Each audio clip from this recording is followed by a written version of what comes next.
देवीं सरस्वतीं व्यासं ततो जयमुदीरये। सीतानाथसमारम्भां नाथयामुनिमध्यमाम्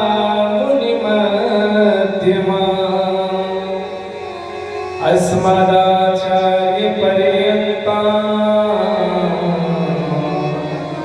वन्दे गुरुपरम्पराम्।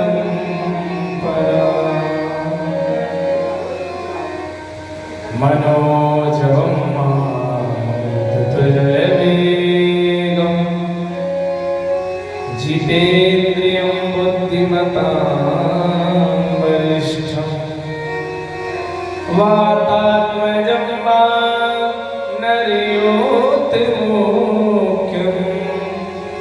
श्रीरामदूतं शरणं प्रपद्ये। वागीरथाविव सम्पृक्तो वागीरथा प्रतिपत्तये जगतां पितरौ वन्दे पार्वती परमेश्वरौ।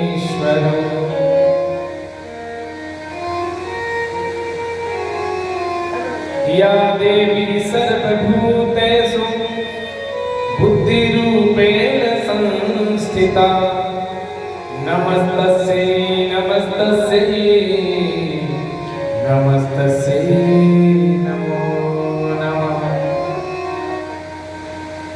वाणी गुणानुगथने श्रवणो कथाया हस्तौ च कर्मसुमनस्तव पादयोर्नमः। स्मृत्या शिरस्तव निवास जगत्प्रणामि दृष्टि सतां दर्शनेस्तु भवत्यनो नमः। श्री माता मेरी पार्वती पिता मेरे भोलेनाथ इन दोनों के चरणों में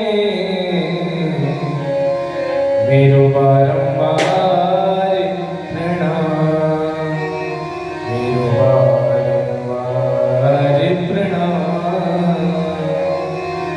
बोलिए शंकर भगवान की जय, शिव महापुराण की जय, सद्गुरुदेव भगवान की जय, चंडिका मैया की, पवन सुत हनुमान की जय। परम मंगलमय भारत भूमि की गरिमा में भगवान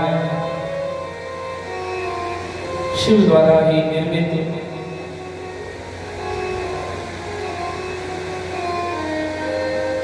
जगत कल्याणकर्ता जगत नियंता भगवान शिव के आधारभूत जीवों का कल्याण करने के लिए, पापियों को पाप से विमुक्त करने के लिए, जीवों के उद्धार करने के लिए यह सुंदर शिव महापुराण की कथा,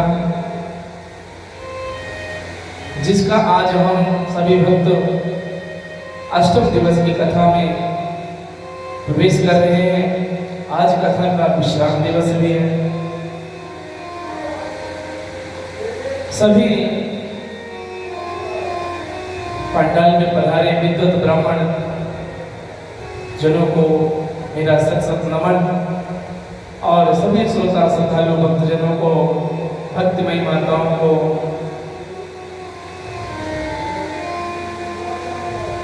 जय श्री राधे, जय श्री कृष्णा, जय माता दी, हर हर महादेव। हम सभी बड़े ही सौभाग्यशाली हैं, सुंदर भगवान भोलेनाथ की पावन अमृतमयी कथा का रसपान कर रहे हैं। कल हम सभी लोगों ने भगवान भोले बाबा की बड़ी ही सुंदर सुंदर लीलाओं को श्रवण किए। भगवान के भक्त प्रहलाद की कथा कथा हम सभी लोगों ने बड़े ही प्रेम भक्ति भाव से श्रवण की। भगवान कैसे अपने भक्तों के सामने उनके अनुरक्त हो जाते हैं, उनके अनुयायी हो जाते हैं। और आज की कथा बड़ी ही पावन और पवित्र है। उस कथा में प्रवेश लेने से पहले कुछ क्षण भगवान भोलेनाथ का नाम स्मरण करेंगे। उसके पश्चात आज की कथा में सभी प्रवेश लेंगे। आइए सभी मेरे साथ भगवान भोले बाबा का नाम स्मरण। शांबे सदा शिव, सांबे सदा शिव, सांबे सदा शिव नमो नमः। सांबे सदा शिव, सांबे सदा शिव, सांबे सदा शिव नमो नमः। सांबे सदा शिव, सांबे सदा शिव, सांबे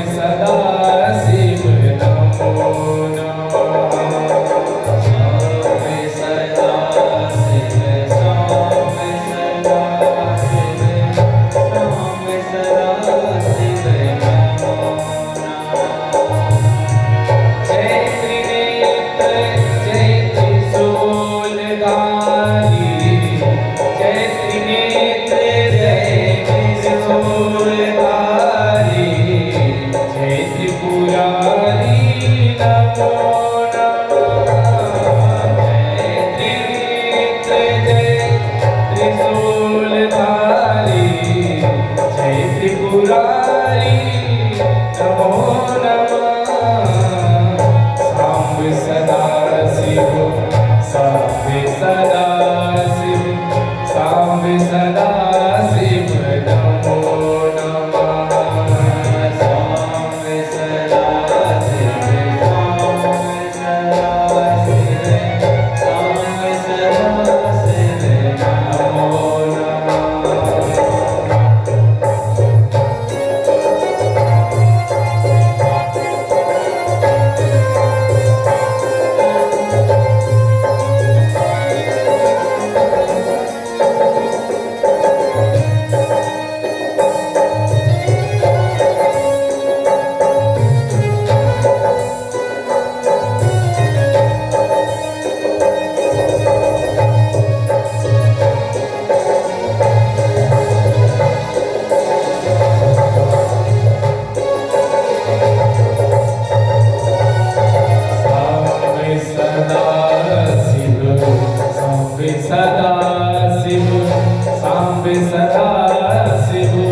पद्माशीनं समन्तास्तुतममलगणे व्याघ्रकृतिं वशा विश्वाद्यं विश्ववन्द्यं निखिलमेहं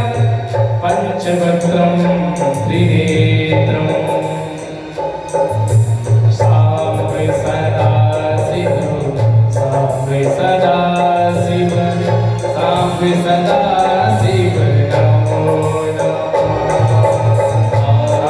सदा शिव साम सदा शिव साम सदा शिव। जय त्रिनेत्र जय त्रिशूलधारी जय त्रिनेत्र जय त्रिशूलधारी जय त्रिपुरारी नमो नमः। जय त्रिपुरारी नमो नमः। साम सदा शिव साम सदा शिव साम सदा शिव नमो नमः। साम सदा शिव साम सदा शिव साम सदा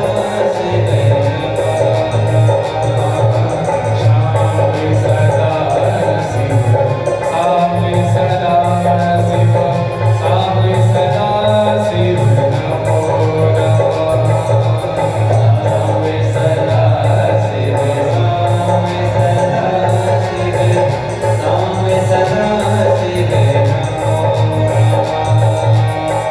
साम सदा शिव साम सदा शिव साम सदा शिव साम सदा शिव साम सदा शिव नमो नमः।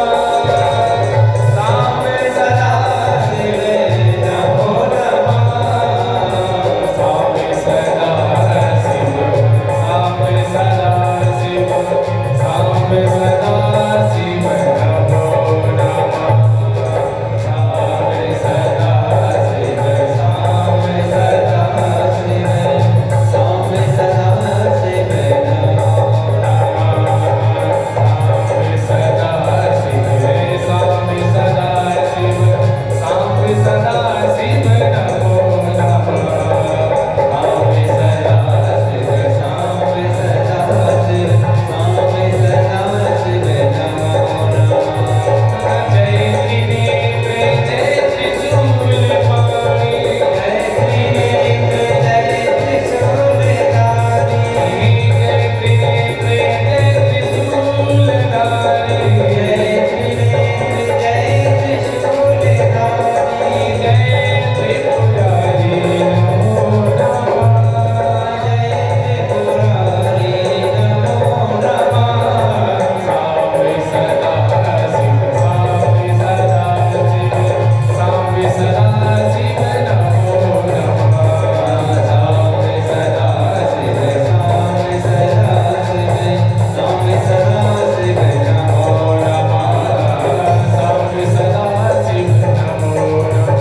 साम सदा शिव नमो नमः।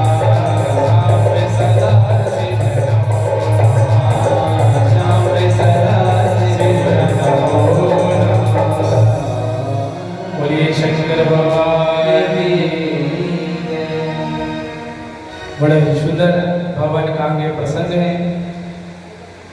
व्यक्ति को अपने जीवन जो है इसे व्यर्थ नहीं गंवाना चाहिए। बहुत ही अनमोल जीवन है यह। अत्यधिक प्रयास करने के बाद जब कई जन्मों के पुण्य संग्रह होते हैं तब जाकर के यह सुंदर मानव शरीर हमें प्राप्त होता है।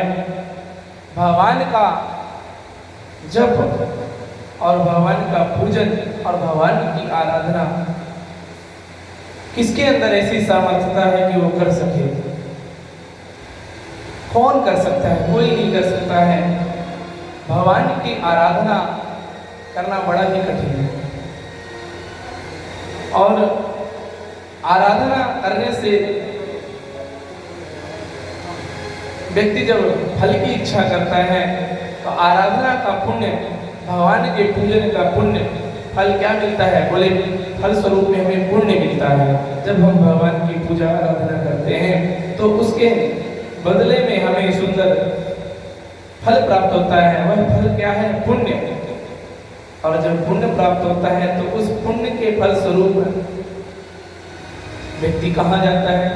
स्वर्ग।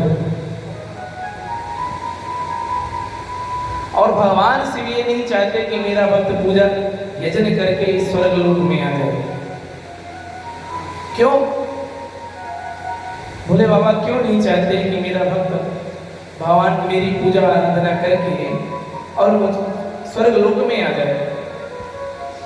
कारण है, भगवान ये चाहते हैं कि मेरा भक्त पूजन यजन करके पुण्य के बल से, पुण्य के प्रताप से स्वर्ग ना आए। कारण यह है कि वह भक्त आएगा और हमारे गीता में लिखा है क्षीणे पुण्य मृत लोके विसंति। हमने अपने भगवान की आराधना पूजन करने के पश्चात पुण्य धन अर्जित किया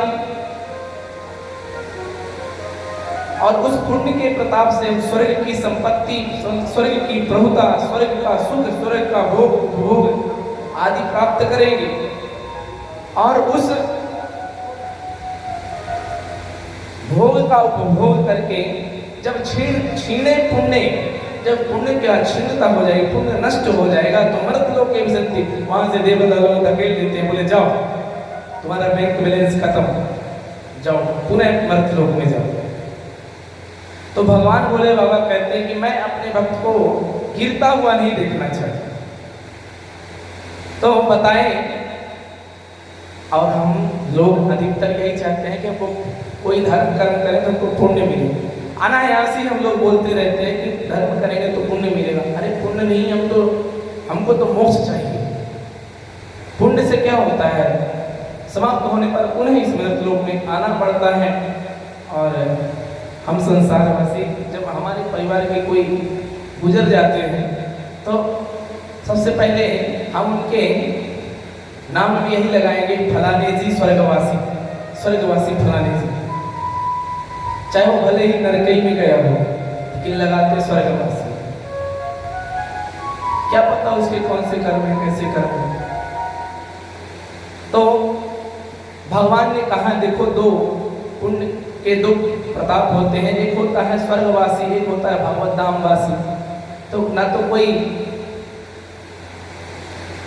नरकवासी लगाता है और ना ही कोई भागवत धामवासी लगाता है। कोई भी हो, बोले फलाने जी हमारे चले गए, लेकिन कहाँ गए पूछे, बोले स्वर्गवासी हो गए।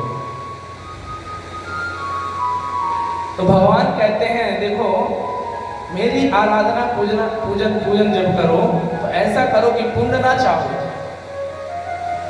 सायुज्यता पाओ, मेरे से मिलने की कोशिश करो। ऐसा प्रयास करो कि दोबारा तुम्हें इस मृत्यु लोक में जाना न पड़े। क्योंकि हमारे शिव पुराण में पुण्य के 4 आधार बताए हैं। हमारे शिव पुराण में पुण्य के 4 आधार बताए हैं। हमारे पुराण व्याख्याकारों ने उसके पुण्य के 4 स्तंभ निश्चित कर दिए। बोले दयालु अमदस परसह उपकारी जितेंद्रिया। दयालु अमदस परसह उपकारी जितेंद्रियः एतैश्च पुण्यैश्च स्तंभैः चतुर्भिर्धार्यते मही। हमारे पुराणकारों ने बड़ा ही सुंदर पुण्य के 4 स्तंभ बनाए हैं, 4 खंभे हैं। कौन कौन से? बोले पहला है दयालु। हम मानवों को दयालु बनना चाहिए, दयालुता हमारे हृदय में होनी चाहिए। ये पहला स्तंभ रहता है पुण्य का। दूसरा स्तंभ अमदस परसह। अमद, मद मतलब होता अहंकार। यहाँ आ का प्रयोग किया गया। अमद, बिना अहंकार के हो जाओ, ये भी पुण्य का स्तंभ है, खंभा है। ये दूसरा खंभा है। इसी में तो व्यक्ति फंसा ही रहता है, पूरा जीवन उसका व्यतीत हो जाता है, छूटता नहीं। तीसरा खंभा उपकारी जितेंद्रिया, उपकारी बनना है। ये भी पुण्य के स्तंभ है, पुण्य का स्तंभ है। तीसरा खंभा है। पहला है दयालु, दूसरा अहंकार, तीसरा उपकारी बनना, चौथा है जितेंद्रिय। और भगवान की आराधना पूजन में मन को लगाना है तो पहले तो हम अपने इंद्रियों को जीते, क्योंकि हम जो भी गलती करते हैं अपने शरीर से, इंद्रियों से ही तो करते हैं, दूसरे से थोड़ी होते हैं। एतैश्च पुण्यः स्तंभैः, ये पुण्य के स्तंभ हैं। चतुर्विर धारिते मई, पृथ्वी चारों स्तंभ को धारण करके रखी है। उपकारी परहित सरिस धर्म नहीं भाई, परहित सरिस धर्म नहीं भाई, पर पीड़ा सम नहीं अधमाई। दूसरों का हित करो, इससे बढ़कर कोई धर्म कहीं नहीं बताया गया है। यही धर्म है, यही उपकार है, यही पुण्य है। पर पीड़ा सम नहीं अधमाई, अगर हमारे द्वारा किसी को कोई कष्ट हो रहा है, इससे बड़ा अधम का अधर्म का कार्य हो नहीं सकता है। हमारे भोले बाबा निराले हैं भाई, बड़ी कथा है भगवान की, बड़ी सुंदर सुंदर कथाएं हैं इस शिव पुराण में। एक कथा आती है कि जब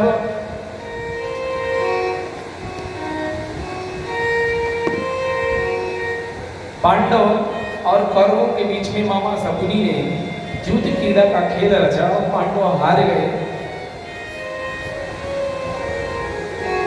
हारने के बाद उन्हें उनके मांगने पर कुछ नहीं दिया गया। उसी समय पांचों पांडवों ने सोच लिया अब हमें यहाँ नहीं रहना है, और वो पांचों अज्ञातवास के वनवास में चले। उस अज्ञातवास में पांचों पांडवों द्रौपदी सहित द्वैत बन गए। वहां पहुंचकर बड़ा ही सुंदर समय व्यतीत कर रहे थे पांडव लोग, लेकिन सुयोधन किसका नाम है? दुर्योधन का। तो वही दुर्योधन दुर्वासा जी को बुलाता है, प्रणाम करता है, बोले महर्षि आप हमारे यहाँ तो भोजन कर लिए, क्या हमारे भाइयों के यहाँ जाकर के भोजन प्रसादी नहीं पाएंगे क्या?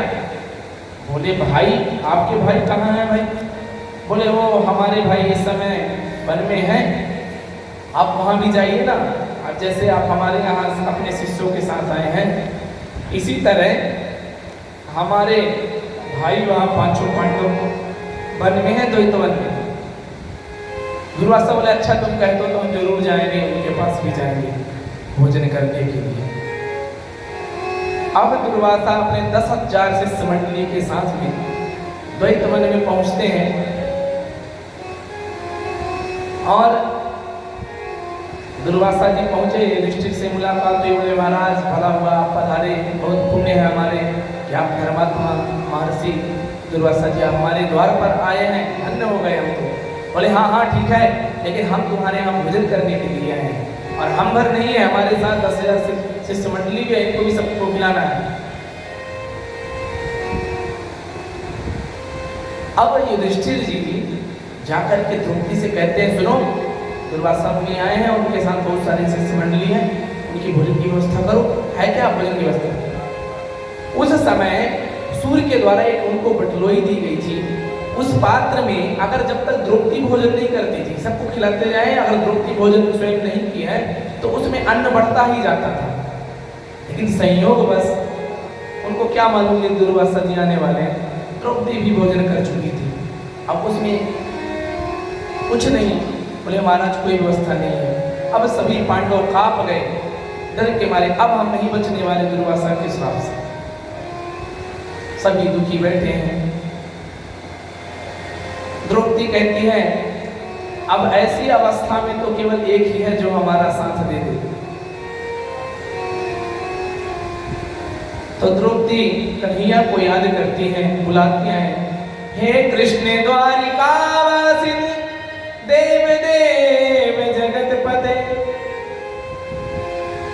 हे भगवान, हे द्वारिकाधीश कृष्ण, आप संसार के स्वामी हैं। आज हम धर्म संकट में हैं, हमारे द्वार पर महर्षि दुर्वासा पधारे हैं, और अगर आज आपने कृपा नहीं की तो हम तो कहीं के नहीं रहेंगे। भगवान बड़ी कृपा करते हैं, साग का पत्ता लेते हैं थोड़ा सा, और उसी को बोले विश्वात्मा तो तंता, बोले जितनी संसार की आत्माएं सब तृप्त हो जाएं और उस साग के पत्ते को पा लेते हैं। प्रभु और मानो जब भगवान उस साग के पत्ते को पाते हैं तो दुर्वासा आदि संसार के चराचर जीवों पे उधर भर जाता है, सब डकार लेने लग जाते हैं। और दुर्वासा इस वजह बोले ऐसा है, अब हम भोजन कभी बाद में करेंगे, अभी हमारा पेट फूल हो गया है, बाद में फिर कभी तुम्हारे यहाँ आएंगे तब खिलाना, अब हम जा रहे हैं। ये भगवान की लीला है। और आगे अर्जुन की तपस्या का वर्णन आता है। पांडवों आदि व्यास जी आदि के कहने पर बोले देखो आगे आने वाला समय तुम लोगों के लिए बहुत कष्टकारी है, पता नहीं क्या करना पड़ जाए। तो अर्जुन को बोले तुम तपस्या करो, इंद्र की तपस्या करो। जब इंद्र की तपस्या अर्जुन करने लगा तो उसी समय इंद्र ब्राह्मण वेशधारी बन करके आए, क्योंकि इंद्र जो है अर्जुन के ही पुत्र हैं। और अर्जुन की दृढ़ निश्चय की परीक्षा लेने के लिए स्वयं ब्राह्मण वेश धारण करके उस जंगल में आते हैं। और उस ब्राह्मण को रूप में देख कर इंद्र को अर्जुन प्रणाम करता है, स्वागत करता है, वंदन करता है, पूजा अर्चना करता है। और इंद्र जो ब्राह्मण वेश में थे बड़े प्रसन्न होते हैं और उनको कहते हैं सुनो, तुमने तो मेरी तपस्या की है, लेकिन अब मैं तुम्हें एक मंत्र बताता हूँ, तुम उसको विधिवत श्रद्धा पूर्वक उसका जाप करो। भगवान शिव का मंत्र बताया इंद्र ने। और ऐसा कहकर वहां से इंद्र अपने धाम चले जाते हैं, अपने इंद्रलोक चले जाते हैं। अब आज अर्जुन विधि पूर्वक भगवान शिव की आराधना कर रहे हैं उस द्वैत वन में एकांत में जाकर के। और आज भोले बाबा अर्जुन की परीक्षा लेने के लिए स्वयं किरात वेश में बनकर पहेलिया बनकर के आते हैं। उसी समय जब अर्जुन आसन लगा करके भगवान भोले बाबा की आराधना कर रहा था तो एक मूक नाम का दैत्य आया जो सुअर का वेश धारण करके मानो पहाड़ों और वृक्षों और पर्वतों को उखाड़ते खदेड़ते दौड़ते हुए आ रहा था अर्जुन को मारने के लिए। अब समझ लें ये सुकर कौन है, मूक नाम का दैत्य है, इसे भी दुर्योधन ने ही भेजा है, ये भी जान ले। बोले जाओ, अर्जुन अभी तपस्या कर रहा है, अकेला है, उसको मार दो। इस तरह कहने पर वह मूक जो दैत्य है वह दौड़ता हुआ आता है। तो उसी समय भगवान जो अर्जुन है तपस्या कर रहे थे, उन्होंने देखा कि आवाज इतनी भयंकर ध्वनि कहाँ से आ रही है। जब नजर उठाकर देखा सामने तो सामने से वह सुअर पर्वतों और वृक्षों को उखाड़ते हुए आ रहा है। तब अर्जुन के मन में आया कि इसकी जो हरकत है, जो कार्य करते हुए आ रहा है, मानो ये मेरी ओर आ रहा है और मेरा वध करने के लिए आ रहा है। देखो, व्यक्ति के स्वभाव का पता उसके चेहरे से, उसके चाल ढाल से भी लगाया जा सकता है। वो क्या करने वाला है, क्या चाहता है, कैसा है। तो अर्जुन कहते हैं कि देखो, मेरे मन में तो विचार यह आ रहा है कि यह मेरा दुश्मन है, मुझे मारने ही आ रहा है। हो न हो, यह जरूर मेरा ही दुश्मन है, क्योंकि मेरे हृदय में इसके प्रति दुश्मनी की, शत्रुता की भाव प्रकट हो रही है कि ये मुझे मारने ही आ रहा है। मानो देखिए, व्यक्ति का जो नेत्र होता है वह दर्पण होता है। व्यक्ति के नेत्र चार प्रकार के होता है। व्यक्ति के नेत्रों, किसी के नेत्र को भी देख करके आप पता लगा सकते हैं कि इसकी अभी क्या स्थिति है, क्या करने वाला है। तो एक होता है उज्जवल नेत्र, दूसरा होता है सरस नेत्र, और तीसरा होता है तिरछे नेत्र, और चौथा होता है लाल नेत्र। तो इनके भी अलग अलग भाव हैं। बोले जो सरस नेत्र, सरस मतलब प्रसन्नता, खुशी, तो ये नेत्र कब होते हैं? जब हम किसी अपने सगे संबंधी से मिले, मित्र आदि से मिले, तो उस समय हमारे नेत्रों के जो भाव होते हैं, नेत्र में सरसता की भावना आ जाती है। तो यह मित्र मिलन पर, प्रेमी के मिलन पर ये ऐसा हमारे नेत्रों में भाव प्रदर्शित होता है। उसके पश्चात दूसरा आता है उज्जवल नेत्र। तो यह उज्जवल नेत्र विद्वानों ने बताया है कि जब हमारा कोई पुत्र या कि पुत्री, कोई हमारी संतान हमारे सामने आए तो हमारे नेत्र हमारे खुशी के उस कूदने से लग जाते हैं, वाह हमारा बेटा आ गया, प्रसन्न हो जाता है मन। और तीसरा नेत्र है वक्र, जो मैं बोला तिरछे नेत्र। ये नेत्र कामनी के प्राप्त होने पर दिखाई देते हैं। तिरछे नेत्र मैंने हिंदी में पढ़ा था, कनकियों को भी बोलते हैं, कनकियों। मेरे को ये शब्द मिला तो मैं सोचा इसका अर्थ क्या होता हो, नया शब्द था सामने। और चौथा नेत्र होता है लाल। तो लाल नेत्र सभी लोग समझते हैं प्राय कब होते हैं लाल नेत्र। तो लाल नेत्र जब अच्छी गुस्सा आती है, सामने कोई दुश्मन हो तो फिर देखो कैसे लाल नेत्र गुस्सा के मारे हो जाते हैं। तो अर्जुन को मालूम चला कि यह दैत्य हो न हो मेरा वध करने आ रहा है। तो यहाँ से अर्जुन बाण लेकर के खड़े हो जाते हैं मारने के लिए, और उधर भगवान शिव भेलिए का वेश धारण, भील का वेश, विराट मतलब भील का वेश धारण करके बाण, धनुष बाण हाथ में ले करके और अपने गणों को बना करके भील बना करके ले आए उस जंगल में। और यहाँ से अर्जुन बाण छोड़ता है और वहाँ से भगवान शिव उसी बाण को छोड़ते हैं। क्यों? क्योंकि मेरा भक्त अर्जुन मेरी आराधना कर रहा है, कहीं वो सुकर उसको मार न दे।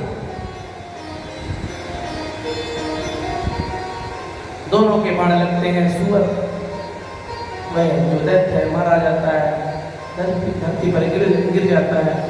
अब दोनों दौड़ते हुए जाते हैं, यहाँ से अर्जुन, वहाँ से भील भेषधारी भगवान शिव।